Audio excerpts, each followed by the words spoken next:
Ladies and gentlemen, meet David Sedaris.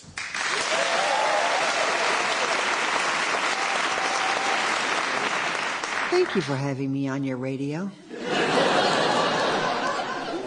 I was in the United States not long ago, and I did a reading, and then there was a Q&A, and a man said, "I'd just like to thank you for never writing about anything political. I don't think anybody wants to hear it anymore." But I was right in the middle of a story about the election. So this is an essay I recently wrote called "A Number of Reasons I've Been Depressed Lately." 1. It's early September of 2015, and I'm on the island of Santorini for a literary festival. After the short reading, which takes place outdoors on a patio, the Greek audience asks questions, the first of which is, "What do you think of Donald Trump?" Since announcing his candidacy, the reality show star has been all over the news. Every outrageous thing he says is repeated and analyzed like he's a real politician. I answer that I first became aware of Donald Trump in the late 1980s. That was when Alma, a Lithuanian woman I was working for, bought his book, The Art of the Deal, and decided that he was wonderful. Shortly afterwards, I saw him on Oprah. And ever since then, he's always been in the background, this ridiculous blowhard, part showman and part cartoon character. I see his presidential bid as just another commercial for himself. It wouldn't surprise me if he were to name the Hamburglar as his running mate. So I say that on stage and then have to explain who the Hamburglar is. 2. A month before the election, a man picks me up at the Philadelphia airport and takes me to Red Bank, New Jersey for a show. We get to talking, and I learn that his name is Michael. He is white and 55 and used to work at Pathmark, a supermarket chain that went bankrupt and closed the last of its stores in 2015. I ask some general questions and learn that grocery stores make the brunt of their money on junk food. The highest markup, though, is on spices, 76%, Michael says, adding that the most frequently stolen items are razor blades, baby formula, and big jugs of laundry detergent, which seem like they'd be pretty hard to shoplift. I mean, those things have gotten huge, like gas cans. Nowadays, people walk out with a whole cart, Michael says. They roll out the door saying, "Just try to stop me." It's rare for a hired driver to overtly discuss politics, and rarer still for him or her to introduce the topic. They will sometimes skirt around it, though. We pass a Trump sign on the road, and Michael acknowledges it, saying sourly, "I just feel that for guys like us, white guys our age, if we need any help, housing or food stamps or whatever, it's the back of the line. You know what I mean?" Well, isn't that sort of where the line forms, I think? Michaels is a group I've been hearing a lot about lately. White men who, following 8 years of a black president, feel forgotten. What did Obama do that's left you feeling so neglected, I want to ask, but don't. Instead, I change the subject to lines in general. I didn't have to wait more than a few minutes to check in for my flight this morning, I say brightly, not adding that I'm executive platinum on American, so never have to wait for anything. When I do, I'm appalled.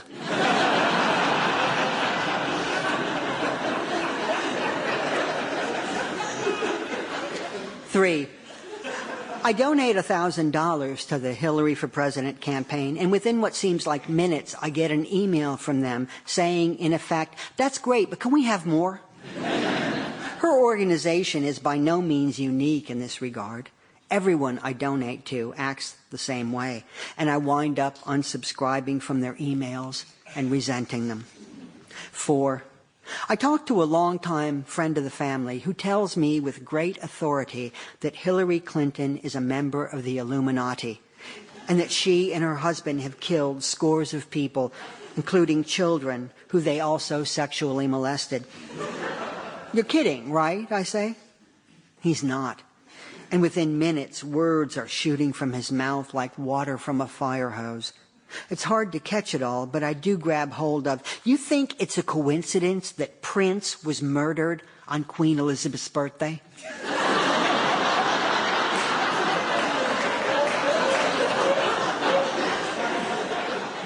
Who said he was murdered, I ask. Oh, please, this person says. You honestly believe he died of an accidental drug overdose? The guy speaks to me like I'm an idiot. And the Queen had him killed. Why exactly? Because his name was Prince? I later look at one of the websites this person relies on for information. On it, an anonymous source close to the royal family, a palace insider, reports hearing the Queen saying to another Illuminati member at a tea party that before the year ends, 3 more world-famous musicians must die.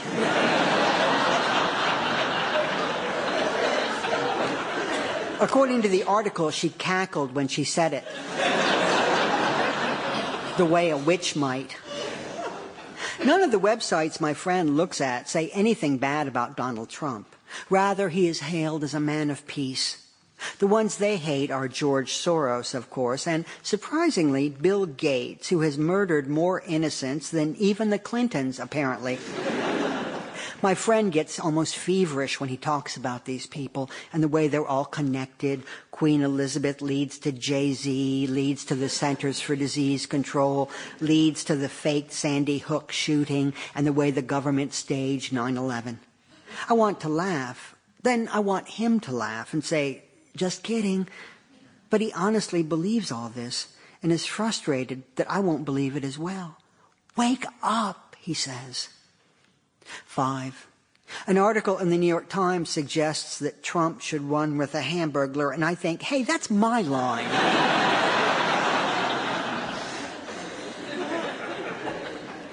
6. On election night, I'm in Portland, Oregon. At the start of the evening, I feel confident, but come dinner time, I start to get nervous.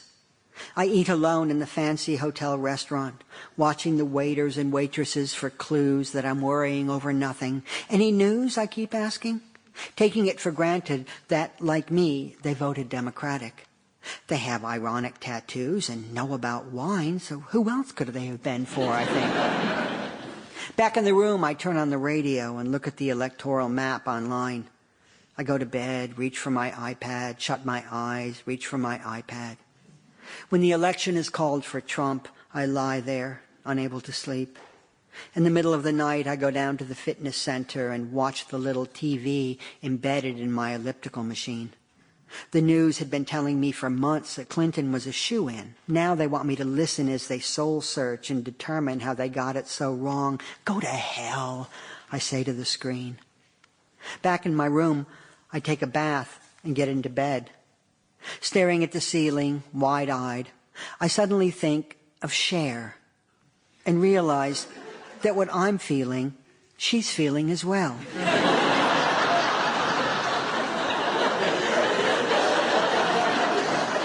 So are millions of other people, of course. Hugh, my sisters, all my friends except for the conspiracy theorist. Oddly, it's this person I've never met or seen who brings me comfort. The next morning, I wander the city in a daze, my eyes bloodshot from lack of sleep, thinking, I'm not alone. I've got Cher. 7. A few days after the election, I'm in Oakland, California. It's Sunday afternoon, and I notice a great many people walking toward what looks like a park, some of them carrying signs. What's going on? I ask a young woman. Her hair is purple in some places and green in others. Oh, she says, everyone's going to gather around Lake Merritt and hold hands. We're going to form a human chain around it. She says this as though it's going to reverse time and make Donald Trump stop being the president-elect. I cringe, thinking of how this will play on Fox News. Watch out, everyone. They're holding hands. 8. I join my family on Emerald Isle for Thanksgiving and have a great screaming fight with my Republican father, who yells at one point, Donald Trump is not an asshole. I find this funny, but at the same time surprising.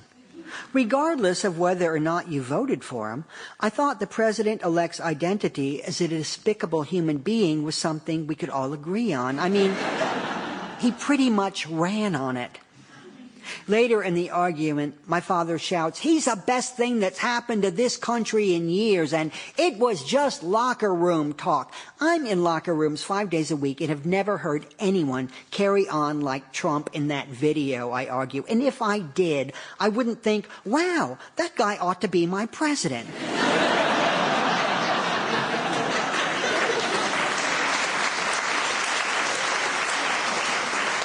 I think he was a creep and a loser. Then I add, repeating something I'd heard from someone else, besides, he wasn't in a locker room, he was at work. Since I left the United States in 1998, I've cast absentee ballots. Americans overseas vote from the last state they lived in, which, for me, was New York. Then I got the house on Emerald Isle, and I changed my location to North Carolina, where I'm more inclined to feel hopeless.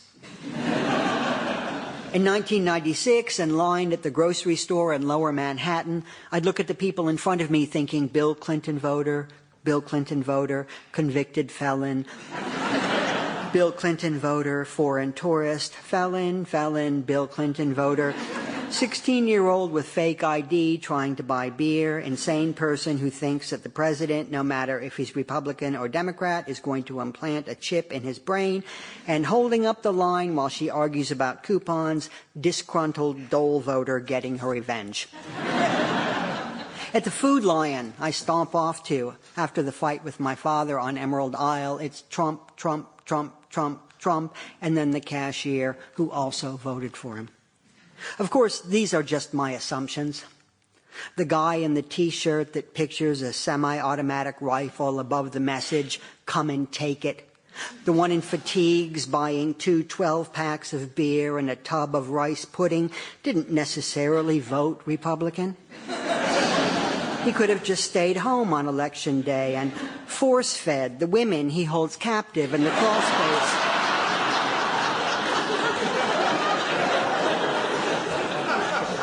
Beneath his living room. The morning after our argument, I come downstairs to find my father in the kitchen. "Are you still talking to me?" he asks. I look at him as if he were single-handedly responsible for the election of Donald Trump, as if he had knowingly cast the tie-breaking vote, and all of what is to come is entirely his fault. Then I say, "Yes, of course I'm still talking to you." He turns away and plods into the living room. Horse's ass.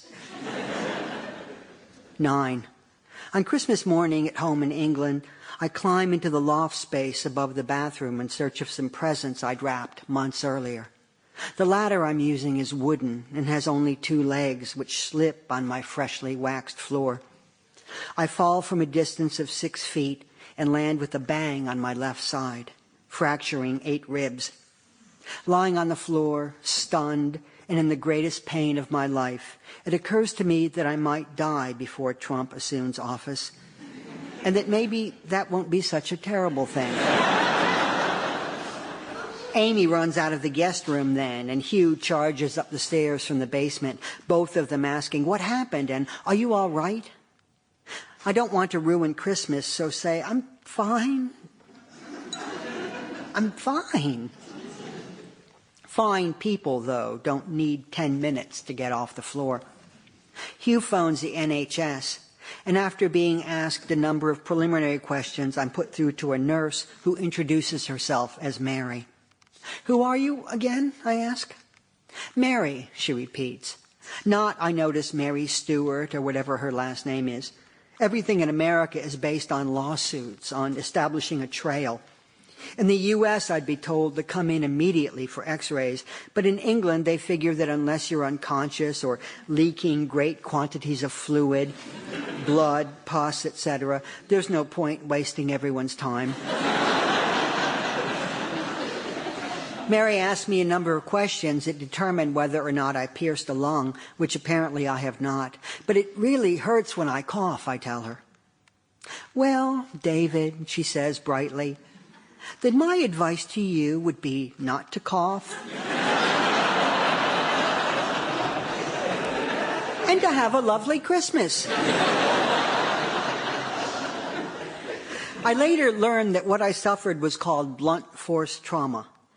It's remarkably similar to how I felt after the election, as if I'd been slammed against a wall or hit by a car.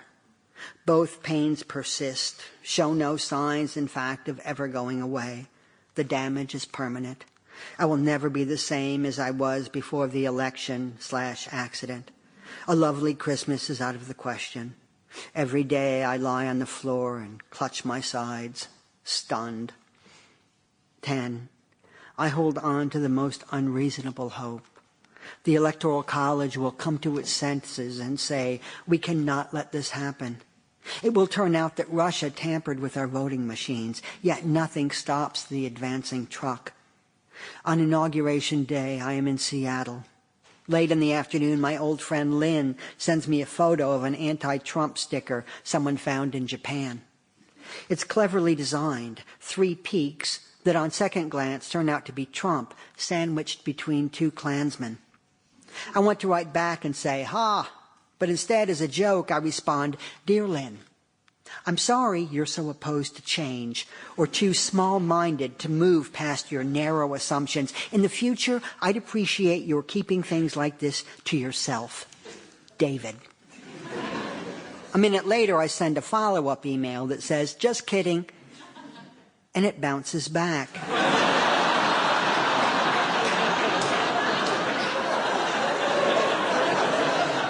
As do the next 3 emails I send. She's blocked me, I realize, after 38 years of friendship. I go to bed that night and lie awake, worried that she's telling everyone I'm a Trump supporter. The news will spread, and by morning I'll be ruined. But it was just a joke, I say to myself in the dark room. A horrible, horrible joke.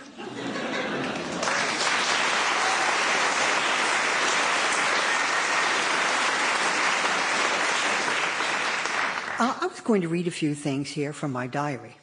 September 29th, 2016, Rackham.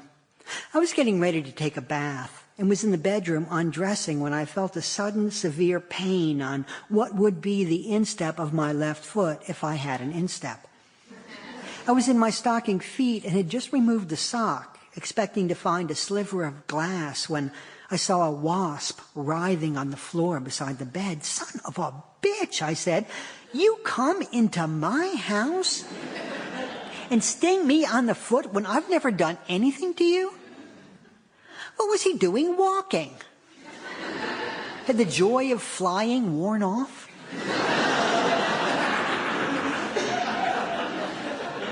I picked him up with Kleenex, and after throwing him in the toilet, I continued to berate him. Asshole. Yeah, that's right. Who are you going to sting now? God, did it hurt. If I'd been a child, I would have cried for at least 20 minutes. As it was, I winced for a while, took my bath, and was in bed by 1:45. A few hours later, I awoke, my foot alternately throbbing and itching. I've never been one to make a big fuss when wasps alight on an outdoor restaurant table, but maybe I'll change that. I'm also going to stop feeling sorry for whatever it is that's going on with bees now.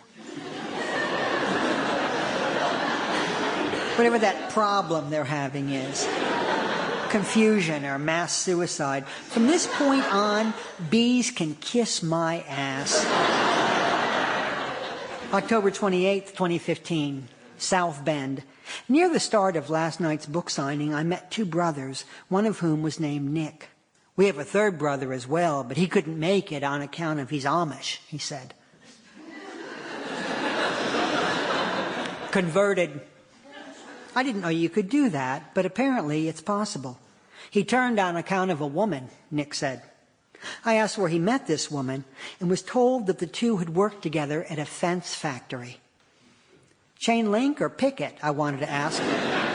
But before I could, Nick let me know that the brother now rides around in a buggy and that the horse who draws it is named Deuce and has scoliosis.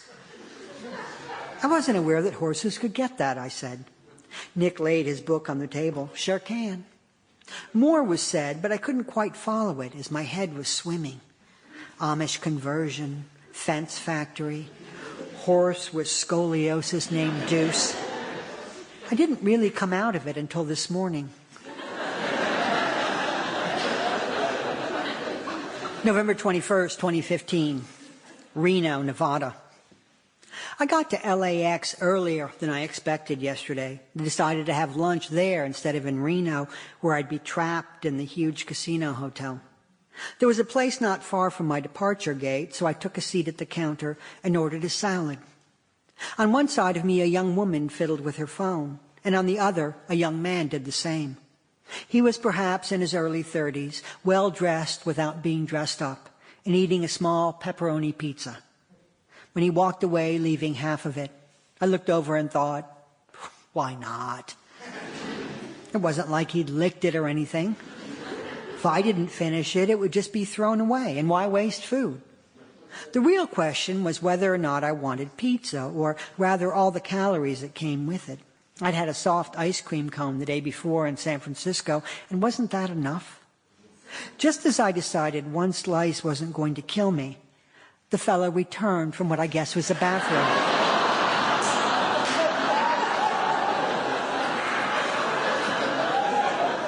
And picked up where he'd left off. What would he have thought if he'd come back and found me finishing his meal, I wondered. Even if it wasn't all of it, even if it was just one slice, he'd have looked over and known it was me. That's where being old comes in handy. I thought it was mine, I could have said. Aren't you me when I was your age? November 1st, 2015. Chicago.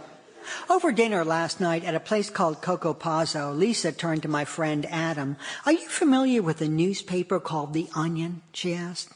Of course, he said. Well, I didn't know what it was and read an article claiming that in order to save money, schools in America are going to eliminate the past tense.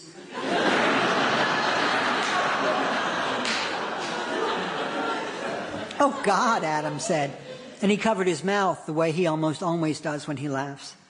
After I finished it, I phoned my husband and said, this is the last straw, because I used to teach. And the way budgets are being cut nowadays, this seemed entirely possible to me. How do you save money by eliminating the past tense? Adam asked. I don't know, Lisa said. I guess I didn't think that far. Breakfast was taken at the same place we went to yesterday.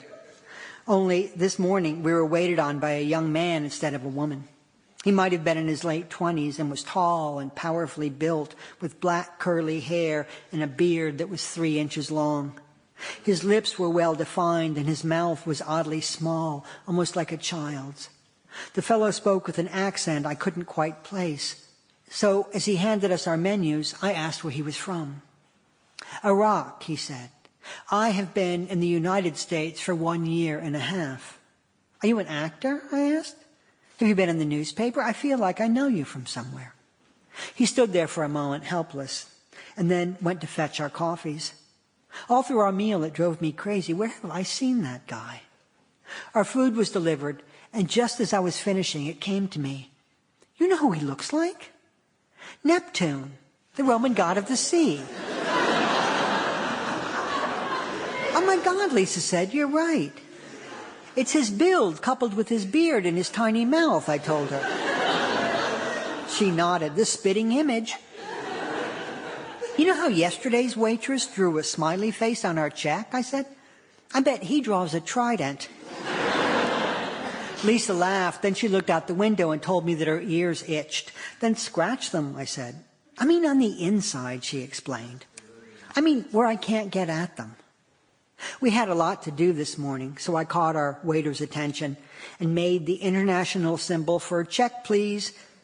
It's supposed to resemble a hand writing something, but perhaps to him it looks like a person drawing the waves.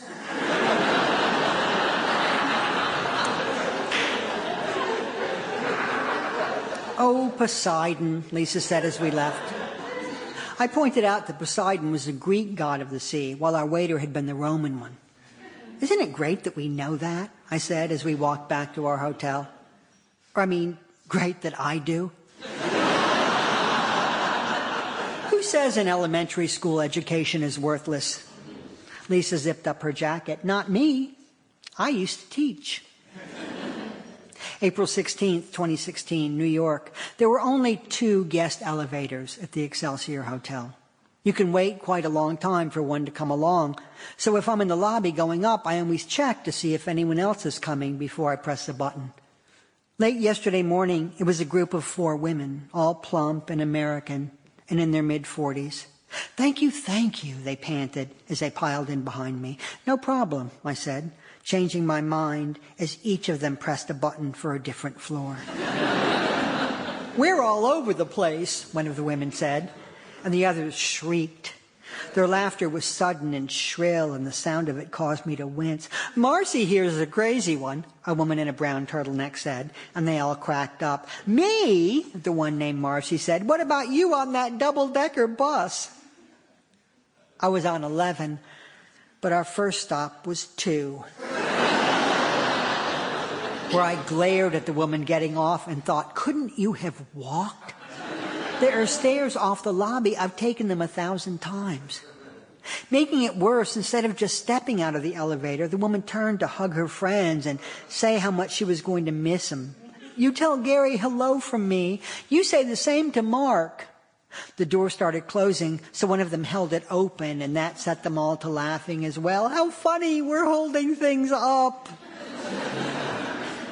Next, it was 5, where again hugs were exchanged.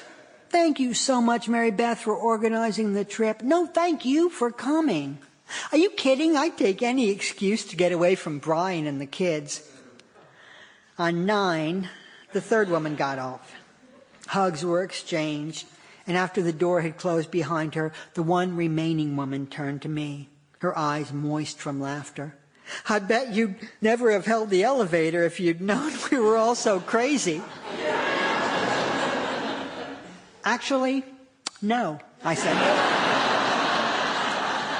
My voice flat and cold. I wouldn't have. Then it was just weird and uncomfortable up to 10, where she finally got off. Thank you so much. Meet David Sedaris is written and read by David Sedaris. It was produced by Steve Doherty, and it was a Giddy Goat production for BBC Radio 4. Ladies and gentlemen, meet David Sedaris.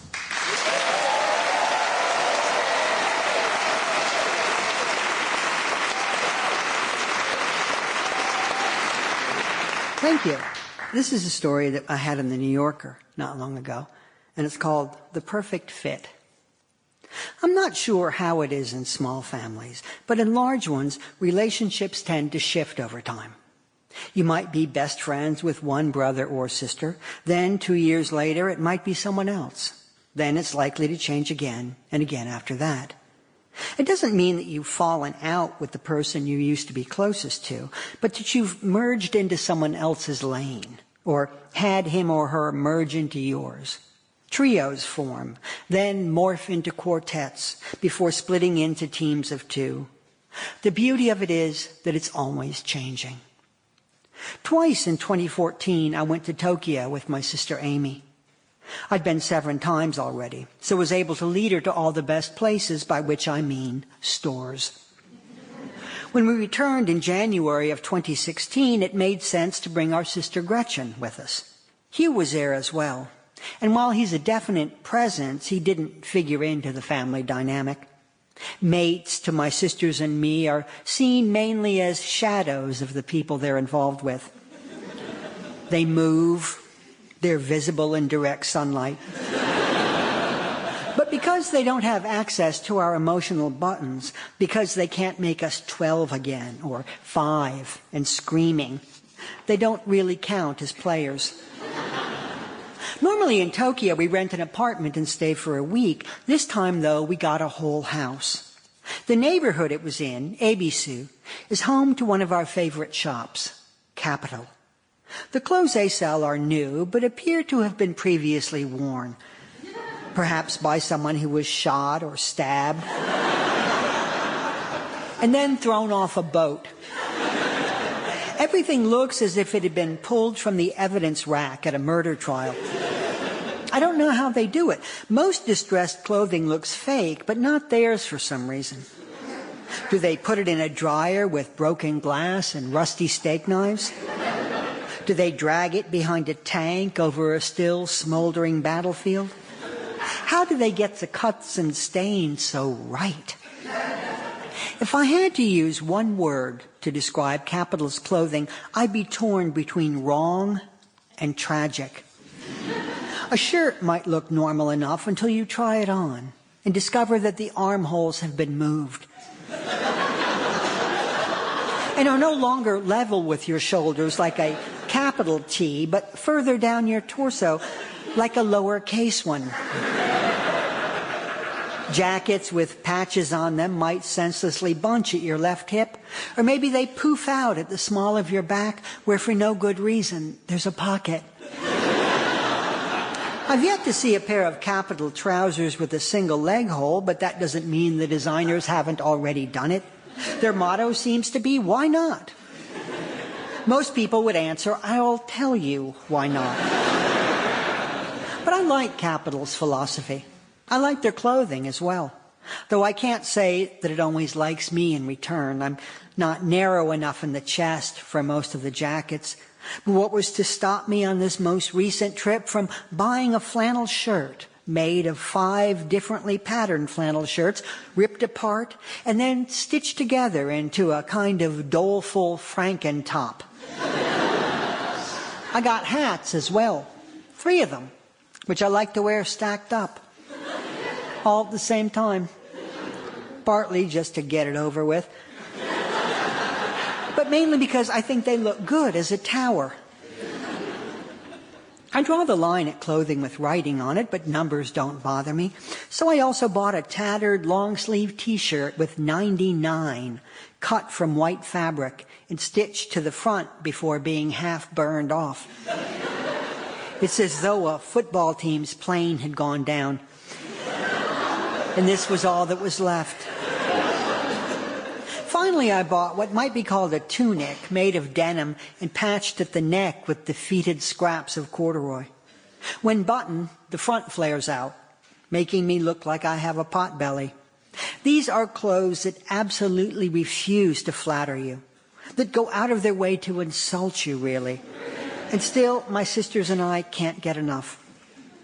There are 3 Capital stores in ABC, and their interior design is as off-putting as their merchandise. Most clothing hangs from the ceiling, though there are a few beaten-up racks and horizontal surfaces that items are strewn across.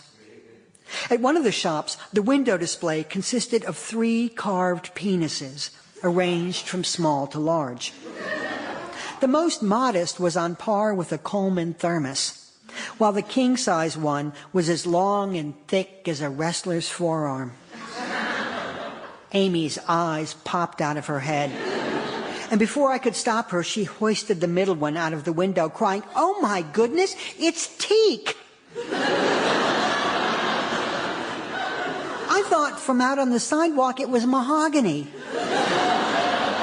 as if she were a wood expert and saw nothing beyond the grain. The salesman blinked as Amy turned the penis upside down. Then she positioned her right hand at the base of the testicles and pretended she was a waitress. Would anyone care for some freshly ground pepper?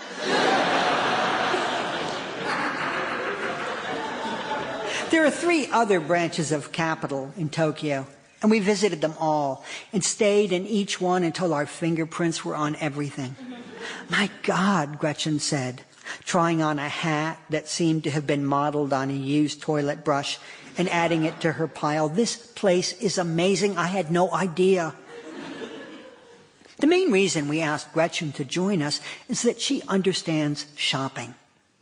That is to say, she understands there is nothing but shopping.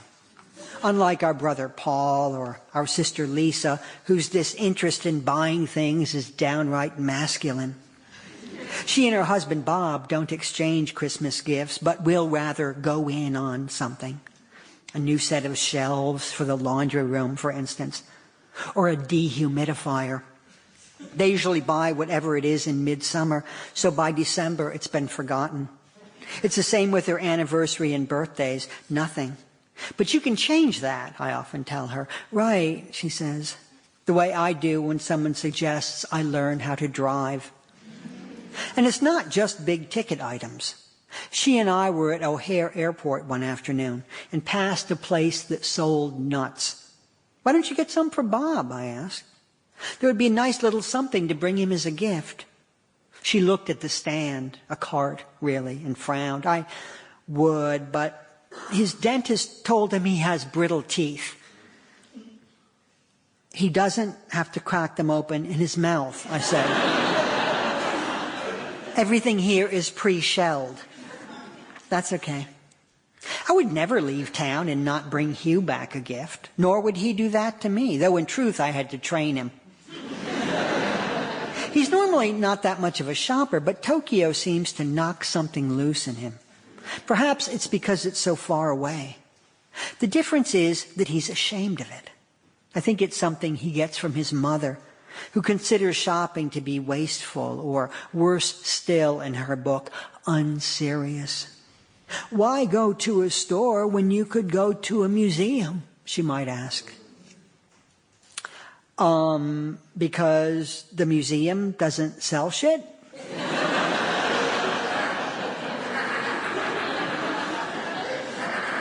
My sisters and I refuse to feel bad about shopping, and why should we? Obviously, we have some hole we're trying to fill, but doesn't everyone? And isn't filling it with berets the size of toilet seat covers, if not more practical, then at least healthier than filling it with frosting or heroin or unsafe sex with strangers? Besides, Amy said at the dinner table on the first night of our vacation, it's not like everything we buy is for ourselves. I'll be getting birthday presents for friends and all sorts of things for my godson. You don't have to convince me, I told her, as we're cut from the same cloth. Shopping has nothing to do with money. If you have it, you go to stores and galleries, and if not, you haunt flea markets or Goodwills. Never, though, do you not do it. Choosing instead to visit a park or a temple or some cultural institution where they don't sell things. Our sister-in-law, Kathy, swears by eBay, but I like the social aspect of shopping, the getting out, and touching things and talking to people. I work at home, so most days, except for Hugh, the only contact I have is with salespeople and cashiers. My problem is that if someone really engages me or goes the slightest bit out of his way, I feel I have to buy whatever it is he's selling, especially if it involves a ladder or a set of keys. That explains the small painting of a forsaken shack I bought on the fourth day of our vacation at a place I like called On Sundays. It's on an odd-shaped scrap of plywood. And though it's by a contemporary artist I've always gotten a kick out of, an American named Barry McGee, and was probably a very fair price, I bought it mainly because the store manager unlocked the case that it was in. I would have got it if you hadn't, Amy, my enabler, said, as I left with the painting and a recently purchased, very pricey tote bag that had cowboys on it. Then it was on to another of our favorite places, the Tokyo outpost of the Dover Street Market. The original store in London sells both clothing and the kinds of objects you might find in a natural history museum. I got the inner ear of a whale there a few years back, and a four-horned antelope skull that was found in India in 1890. The Ginza branch sticks to clothing and accessories. I'd gone with Amy on our first trip together in 2014 and left with a pair of wide-legged Paul Harnden trousers that come up to my nipples. The button-down fly is 1.5 feet long. And when rooting around in my pockets for change, my forearms disappear all the way to the elbows. You can't belt something that reaches that high up your torso. Thus, the braces, which came with the trousers and are beautiful, but still, braces. Clown pants is what they are. Artfully hand-stitched, lined all the way to the ankle, but clown pants all the same. They cost as much as a MacBook Air. And I'd have walked away from them were it not for Amy saying, "Are you kidding? You have to get those." This time I bought a pair of blue and white polka-dotted culottes. Hugh hates this sort of thing and accuses me of transitioning. They're just shorts, I tell him. Bell-bottom shorts, but shorts all the same. How is that womanly? A year and a half earlier, at the same Dover Street market, I bought a pair of heavy black culottes, dress culottes, you could call them, made by Comme des Garçons and also beautifully lined. They made a pleasant whooshing sound as I ran up the stairs of my house, searching in vain for whatever shoes a grown man might wear with them.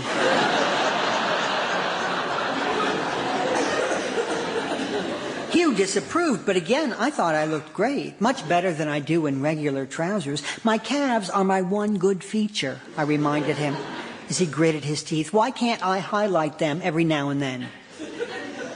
The dress culottes weren't as expensive as the pants that come up to my nipples, but still they were extravagant. I buy a lot of what I think of as at-home clothes. Things I'd wear at my desk or when lying around at night after a bath, but never outdoors. These troubling Jiminy Cricket-style trousers, for instance, I bought at another of my favorite Japanese places, 45 RPM. They have horizontal stripes and make my ass look like a half-dozen coins collected in a sack made from an old prison uniform. I'd have felt like a fool paying all that money and limiting my nipple-high pants and black dress culottes to home, so I started wearing them on stage, which still left me feeling like a fool, but a different kind of one. I hate to tell you, a woman said after a show one night, but those culottes look terrible on you. I was shattered. Really?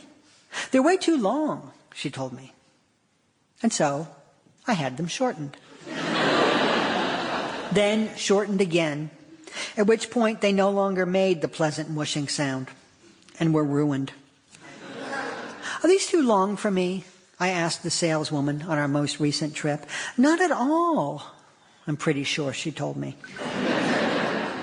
A few days later at the big Comme des Garçons shop in Omotesando, I bought yet another pair of culottes, a fancier pair that are cerulean blue. What are you doing? Hugh moaned as I stepped out of the dressing room. That's 3 pairs of culottes you'll own now. All I could say in my defense was, maybe I have a busy life. I then tried on a button-down shirt that was made to be worn backwards. The front is plain and almost suggests a straitjacket. You'd have to have someone close you into it, and, of course, not your tie if you were going for a more formal look. I'd have bought it were it not too tight at the neck. Maybe it will fit you after you have your Adam's apple shaved off, Hugh said. Amy loaded up at Comme des Garçons as well, buying, among other things, a skirt that looks to have been made from the insides of suit pockets. What just happened? She asked as we left the store, considerably broker, and went up a few doors to Yoji Yamamoto, where I bought what Hugh calls a dress, but what is most certainly a smock.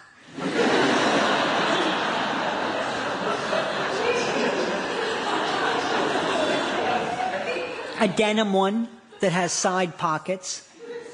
The front closes with snaps, and for whatever reason, the back does as well.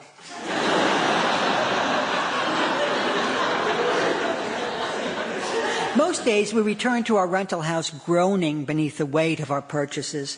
Things I'd often wind up regretting the moment I pulled them out of their bags. A pair of drawstring jeans, 2 sizes too large, for instance. Drawstring jeans.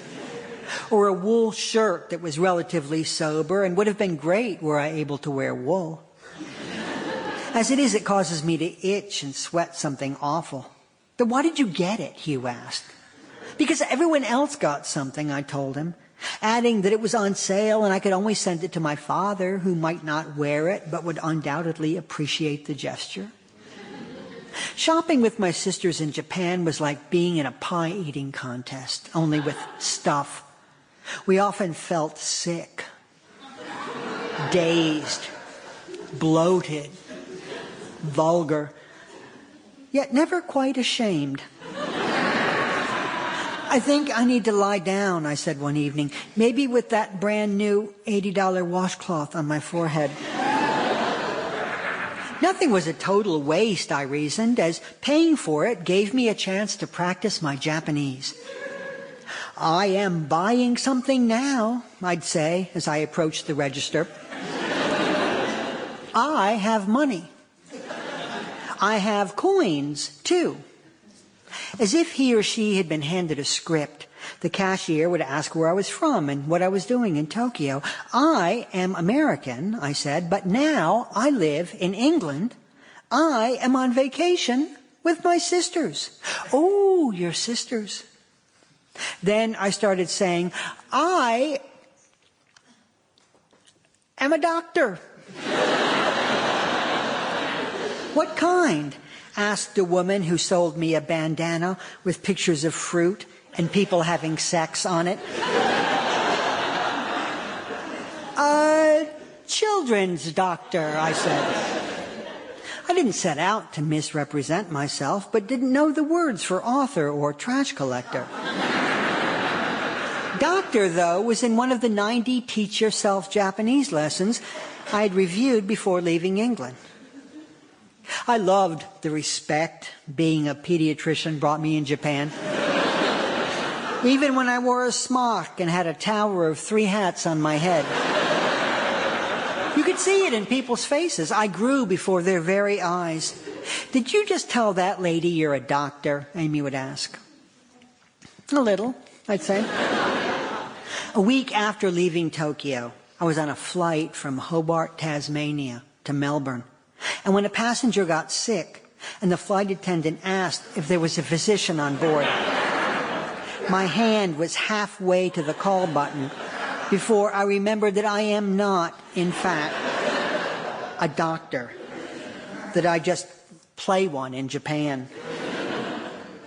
Though it cut into our shopping time, one thing we all looked forward to in Tokyo was lunch, which was always eaten out, usually at some place we just chanced on. One afternoon, toward the end of our vacation, settling into our seats at a tempura restaurant in Shibuya, I looked across the table at Amy, who was wearing a varsity sweater from Capital that looked to have bloodstains and bits of brain on it, and at Gretchen with her toilet brush hat on. I was debuting a shirt that fell 3 inches below my knees.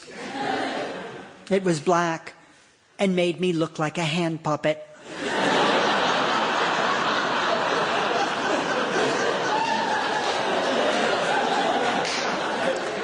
We don't have the same eyes or noses, my sisters and I. Our hairlines are different and the shapes of our faces. But on this particular afternoon, the family resemblance was striking. Anyone could tell that we were related. Even someone from another planet who believed that humans were as indistinguishable from one another as acorns. At this particular moment in our lives, no one belonged together more than us. Who would have thought when we were children that the 3 of us would wind up here, in Japan of all places, dressed so expensively like mental patients, and getting along so well together? It's a thought we all had several times a day. Look at how our lives turned out. What a surprise.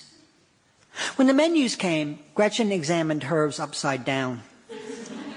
She had never used chopsticks before coming to Tokyo, and for the first few days she employed them separately, one in each hand, like daggers. Amy was a little better, but when it came to things like rice, she tended to give up and just stare at her bowl helplessly. Always, when the food was delivered, we'd take a moment to admire it. So beautifully presented, all this, whatever it was. The little box with the round thing in it. The shredded bit. The flat part. Once we ate in what I'm pretty sure was someone's garage. The owner served only one thing, and we had it seated around a folding table, just us and a space heater. The food was unfailingly good, but what made lunch such a consistent pleasure was the anticipation. Knowing that we had the entire afternoon ahead of us, and that it might result in anything. Styrofoam boots, a suit made of tape. Whatever we could imagine was out there, waiting to be discovered. All we Sedarises had to do was venture forth and claim it.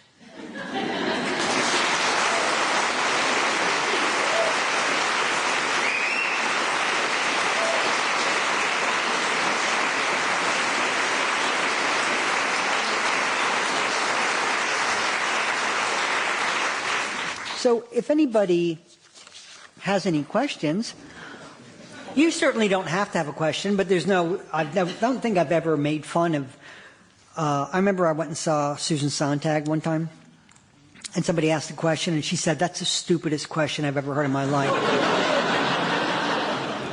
Next question. And of course, no one put their hand up. We were all terrified. Hello. My daughter Zoe, who's 14, has got to do a thought for the day. She can do anything she likes for a minute and a half, but she's got to impress a pretty tough audience. I had an old friend from 1976 visiting me last week, and we both have Fitbits, and so we set out to break our records, and we walked 91,000 steps, which is 42.9 miles. Her husband came the next day, and so Dawn and I would not shut up about our achievement and about what winners we are. And he said, "You don't have to be a winner to come home a champion." And I thought I would throw up. It sounds like it's such a school teacher, a contemporary school teacher thing to say. And I would talk about that and just what complete rubbish that is. I mean, you could say you don't have to be a winner to come home.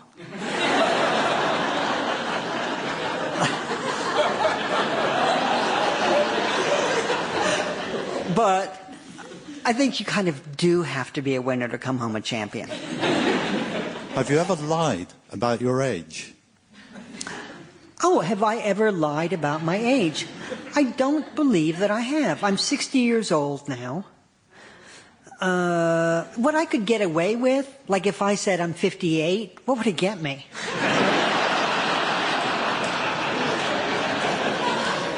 I guess I felt that way my entire life, because if you really lied, and if I were to say I'm 40, you're thinking, man, he must have had a hard life. What's your worst hotel experience? Golly, I do travel a lot, and like I probably go to 100 cities a year. And as I said, I'm 60 years old.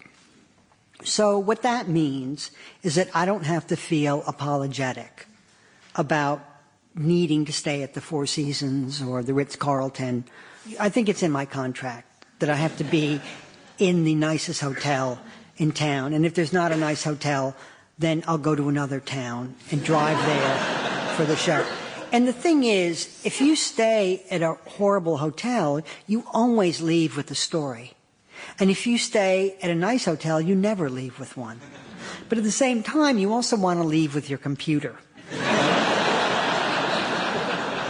Oh, I was in Buffalo, New York at a Marriott a couple of years ago, and I come back from the book signing, and I'd gone out to dinner with some people. It's 2:00, and I'm walking to my room, and this guy comes wearing a T-shirt that's too small for him, and that's it. And he's got it pulled down as far as he can, but it's like a bell, right? So there's the little clapper of the bell is showing.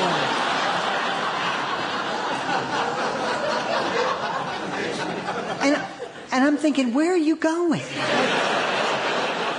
And where did you come from? And it occurred to me later that I should have said, can I give you a towel? Because obviously he'd either been thrown out of someone else's room, or, God, I would have loved to have known what happened. I think that's all we have time for. Thank you so much.